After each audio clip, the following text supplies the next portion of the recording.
అమ్మ నమస్తే. నమస్తే అమ్మా. అమ్మా హ్మ్. అప్పులు బాగా పెరిగిపోయి హ్మ్. కొంతమంది హ్మ్. ఇబ్బందులు పడుతూ ఉంటారు. కొన్ని సమస్యలను కూడా ఎదుర్కోవాల్సొస్తుంది. అలాంటి వారు ఆ అప్పులు త్వరగా తీరాలి, హ్మ్. లక్ష్మీ కటాక్షం కలగాలి అంటే ఏం చేయాలమ్మా? అమ్మా, లక్ష్మీ కటాక్షం కలగాలి. అందరూ కోరుకుంటారు. అందులో అనుమానం ఏం లేదు. హ్మ్. అప్పులు అన్నవి అసలు ఎందుకు చేశారు? అవసరాల కోసం చేస్తుంటారు కదా! అవసరాలు, భోగాలు ఈ రెండింటి మధ్య తేడా తెలుసుకోలేకపోవడం వల్ల సమస్యొస్తోంది. అవసరం ఏమిటి? భోగం ఏమిటి? హ్మ్. ఆర్థిక శాస్త్రంలో చెప్తారమ్మా, ఎకనామిక్స్‌లో ఏమిటంటే నీడ్స్ అండ్ లగ్జరీస్ అంటారు. హ్మ్. దానికి వాళ్ళిచ్చే ఉదాహరణ కూడా నాకు చాలా ఇది ఏడో తరగతిలోనో, ఎనిమిదో తరగతిలోనో మొదటిసారి ఎకనామిక్స్ అనే పాఠం చదివినప్పుడు తరగతి గుర్తులేదు. ఆ సమయంలో వాడు చెప్పిన సిద్ధాంతం అయితే గుర్తుంది. పప్పన్నం తినడం అవసరం.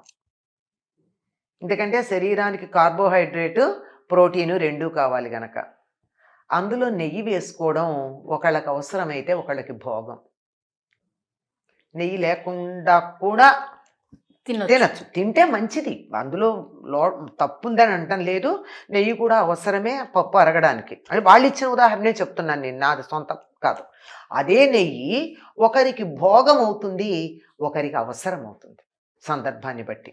కనుక మనకున్నటువంటి తాహతు, మన పరిస్థితి దీన్ని లెక్క వేసుకుని, మనకన్నా పై స్థాయిలో ఉన్న వాళ్ళతో పోల్చుకుని, వాళ్ళల్లాగా ఉండాలి అనేటటువంటి తాపత్రయపడినప్పుడు చేసేటటువంటి అప్పులు తీర్చడం కష్టమవుతుంది. అవసరానికి చేసిన అప్పులు తీర్చటంలో సమస్య రాదమ్మా. అవసరానికి కూడా అప్పులు చేస్తారు. అనుకోకుండా అనారోగ్యం. మన తాహతుకి మించినటువంటి ఖర్చు పెట్టాల్సొచ్చింది అనారోగ్యానికి. అవును. తప్పదు. తప్పదు కొన్ని సందర్భాల్లో. అలా మొదటిసారి అటువంటి అత్యవసరానికి గనక అప్పు చేశారంటే, అలా అవసరానికి చేసినటువంటి వాళ్ళు తీర్చేస్తారమ్మా త్వరగా. హుహు. గమనించండి. ఎందుకంటే వాళ్ళకి అలవాటు లేదు. ఈ లేక భోగాల కోసం అప్పులు చేసేవాళ్ళుంటారే, హ్మ్. వాళ్ళకి అలవాటు పడిపోతారు. హ్మ్.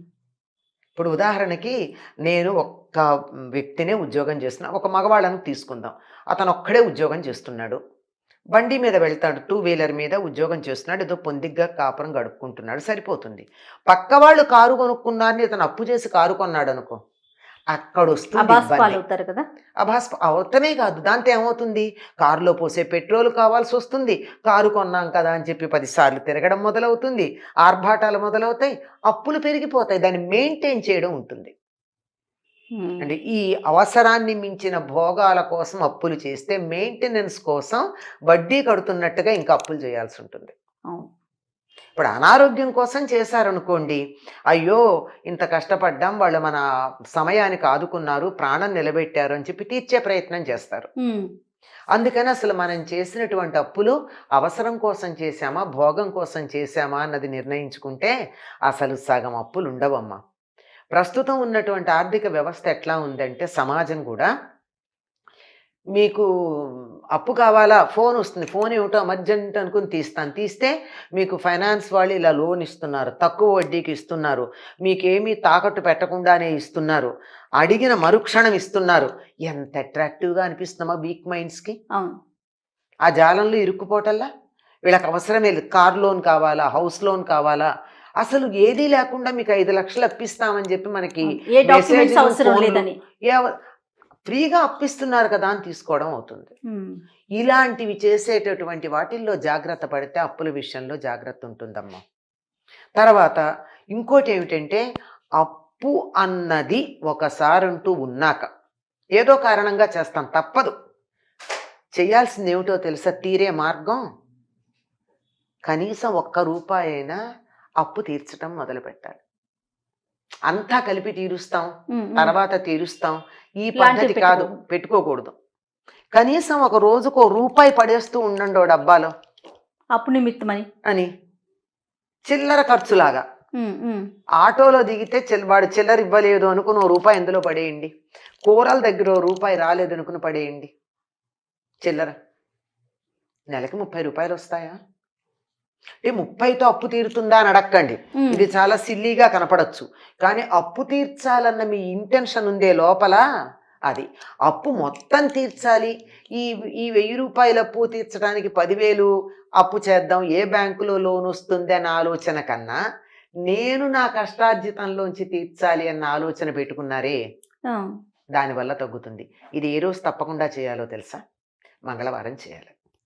ఆహా. అప్పు మంగళవారం నుంచి మొదలు పెట్టాలమ్మా. అసలు మంగళవారం అప్పు తీర్చడం మొదలు పెట్టాలి. మంగళవారం మారు కోరుతుంది అని ఒక మాట ఉంది. ఓ, ఓకే. కానీ మా ఆ, చాలా మంది మంగళవారం రోజు కనీసం వడ్డీ డబ్బులు ఇవ్వటానికి కూడా ఏడుస్తారు కదమ్మా. అవును, నేను ఇవ్వను. ఇవ్వాలి అంటే చెప్పేది అదే. మారు కోరుతుంది అంటే ఆ, రిపీట్ అవుతూ ఉంటుంది. ఓకే. నేను మీకు ఇస్తున్నాను అనుకో, నేను ఇవ్వడం రిపీట్ అవుతూ ఉంటుంది, అంచేత నేను ఇవ్వను. కానీ అప్పు తీర్చడం రిపీట్ అయితే ఎంత బాగుంటుంది, సూపర్ కదా. సూపర్ కదా. అందుకని ఆ సిద్ధాంతాన్ని ఇక్కడ పెట్టుకుని మంగళవారం నాడు 1 రూపాయి అయినా అప్పు తీర్చడం అన్నది మొదలు పెట్టండి. ఓకే. మ్, తప్పనిసరిగా అప్పు మర్నాడు మళ్ళీ ఇంకో రూపాయి తీర్చగలుగుతారు. ఆ, ఖర్చు పెట్టారనుకోండి మంగళవారం నాడు, మర్నాడు కూడా ఖర్చు పెడతారు. ఓకే. అది అందుకని అప్పులు తీర్చడం ఎప్పుడు మంగళవారం చేస్తారు చాలా మంది అమ్మ. అప్పు తీర్చడం అన్నది మొదలు పెట్టుకుంటే అప్పులు పోతాయి. ఓకే. ఈ అప్పు లేనటువంటి చోట మనశ్శాంతి ఉంటుంది.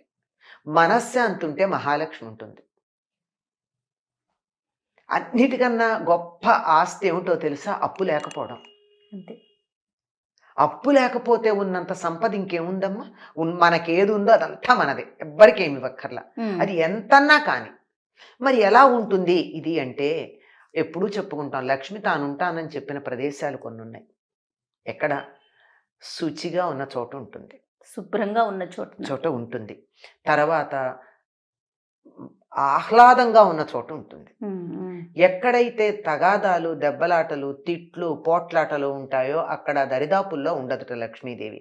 మనకి ఇంట్లో లక్ష్మి నిలవాలి అంటే పొరపాటును కూడా ఇంట్లో చెడ్డమాట మాట్లాడద్దు. అభిప్రాయ భేదాలు రాకుండా ఉండవు. ఇద్దరున్నాక తప్పకుండా వస్తాయి. అసలు ఒక మనిషికే వస్తాయి. పొద్దునున్న ఆలోచనకి మధ్యాహ్నం ఉన్న ఆలోచనకి తేడా బాగా ఉంటుంది. చెప్పారు. కానీ ఆ ఆలోచనని సామరస్యంగా, సవ్యంగా పరిష్కరించుకోవచ్చు కదా. నువ్వు చెప్పింది నాకు నచ్చలేదు, మరో రకంగా చేద్దాం. నువ్వు చెప్పింది నాకు నచ్చలా అన్నదానికి నువ్వు చెప్పింది నాకు నచ్చలేదు, మనం మరొక రకంగా చేద్దామని చెప్పుకోవడంలో ఇద్దరికీ ఉండాలి. అది ఇంట్లో ఇద్దరు కాతే నలుగురు, ఎంతమంది ఉంటే అందరికీ ఉండాలి. అందరికీ ఉండాలి. కుటుంబ సభ్యులందరూ సవ్యంగా చక్కగా మాట్లాడుకుంటూ గనుకున్నట్టయితే ఆ ఇంట్లో లక్ష్మి ఉంటుంది. లక్ష్మీ కళ ఉంటుంది. లక్ష్మీ కళ ఉన్న చోట లక్ష్మి ఉంటుంది. తర్వాత ఇంట్లో ఎప్పుడూ కూడా చీకటి ఉండకూడదు. ఈ అపార్ట్మెంట్ కల్చర్ వచ్చిన తర్వాత తలుపులు వేసేసుకోవడం అయిపోతుంది ఎక్కడికక్కడ. కనీసం ఏదో ఒక వైపు ఒక కిటికీ అన్నా తెరుచుకుని స్వచ్ఛంగా ఉండే గాలి, వెలుగు లోపలికి ప్రసరించేటట్టు చూసుకోవాల్సిందే. అది లేకపోతే లక్ష్మి ఉండదు. 24 గంటలు దీపం వేసి కూర్చుంటే కాదు, పగలు కూడా. రాత్రి ఎలాగో వేసుకోవాలి. ఎప్పుడూ చీకటి ఉండడానికి వీల్లేదు.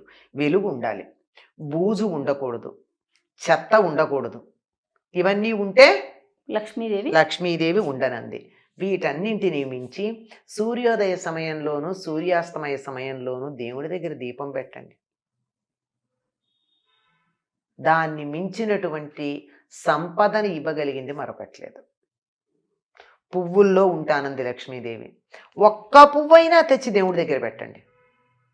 ప్లాస్టిక్ పువ్వులు కాదు, ఒక్క పువ్వు, తాజా పువ్వు. ఏమీ లేకపోతే పెరట్లో ఒక్క మొక్క పెట్టుకోండి. కుండీలో పెరిగే మొక్కలు చాలా ఉన్నాయి పూలు పూసేవి. ఒక్క పువ్వు, ఎక్కువ కర్ల.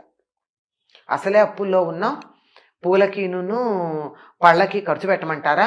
వేస్ట్ అనకుండా ఏం పర్వాలేదు, ఇంట్లో మొక్క పెట్టుకోండి. ఎక్కడొక్కడ, ఎంత అపార్ట్మెంట్ అయినా 2 కుండీలు పెట్టుకునే చోటు ఉంటుంది. ఒకటేమో తులసి పెట్టుకోండి, మరొకటేమో ఏదో ఒక పువ్వు పూసేదో, నిత్యమల్లో, శంఖో, రోజు పూస్తాయి. ఈ ఋతువు ఆ ఋతువు అని లేక ఒక్క పువ్వు అయినా పెట్టండి దేవుడికి. పూలల్లో ఉంటానని చెప్పింది ఆవిడ. అందులో తామర పూలు ప్రధానంగా, మిగిలిన పూలల్లోనూ ఉంటానంది. ఇవి మనకు అందుబాటులో ఉన్నవే కదా లక్ష్మీ స్థానాలు. సరే, చంద్రుడు, ఏనుగు ముఖం ఇలాంటి చోట్ల ఉంటానంది. అవన్నీ మనకు అందుబాటులో లేవు. తామర పువ్వు అందుబాటులో ఉండదు, మామూలు పువ్వు అందుబాటులో ఉంటుంది, దీపం అందుబాటులో ఉంటుంది. అది కూడా నువ్వుల నూనెతో పెట్టుకుంటే చాలా మంచిది. లేనట్టయితే కొబ్బరి నూనె. ఈ రెండుని మించిన నూనెలు అంత ఏదో తాంత్రికం వాళ్ళకే తప్ప మన ఉమ్, సామాన్యమైనటువంటి గృహస్థులకి ఈ ఉపయోగం రెండే కాదు. ప్రధానం. అలా పెట్టుకోండి. తప్పనిసరిగా ముందు మనసులు తేలికవుతాయి. మనసులు తేలికైనప్పుడు సమస్యలు పరిష్కరించబడతాయి. సమస్యల్లో ప్రధానమైనది అప్పు గనక అప్పు కూడా దానంతరది తీరే మార్గం ఏర్పడుతుంది. అప్పు తీరాలి, అప్పు తీరాలి, అప్పు తీరాలని బెంగపడుతూ ఆలోచిస్తూ కూర్చుంటే తీరదు. అసలు బెంగ వదిలేయండి. ఉమ్, అందువల్ల లేనిపోని ఆర్భాటాలకు పోవడం వల్లే అప్పులు ఎక్కువ ఉంటున్నాయి. ఆర్భాటాలకు పోవడం కాక కనీసం 3 వంతులు నేను పెట్టుకోగలను అన్నప్పుడే ఒక వస్తువు కొనుక్కోండి. మిగిలిన 4వ వంతే అప్పు చేస్తే. 3 వంతులు సంపాదించిన వాళ్ళు 4వ వంతు ఎంతసేపట్లో అవును, తీర్చగలుగుతారు? అవును, కష్టం కాదు కదా! అవునమ్మా. ఇది సుఖంగా ఉండడానికి మార్గం అమ్మ. ఉమ్, భోగాలలో సుఖం ఉంది అనుకోవడం తక్కువే. ఉమ్. సుఖపడండి.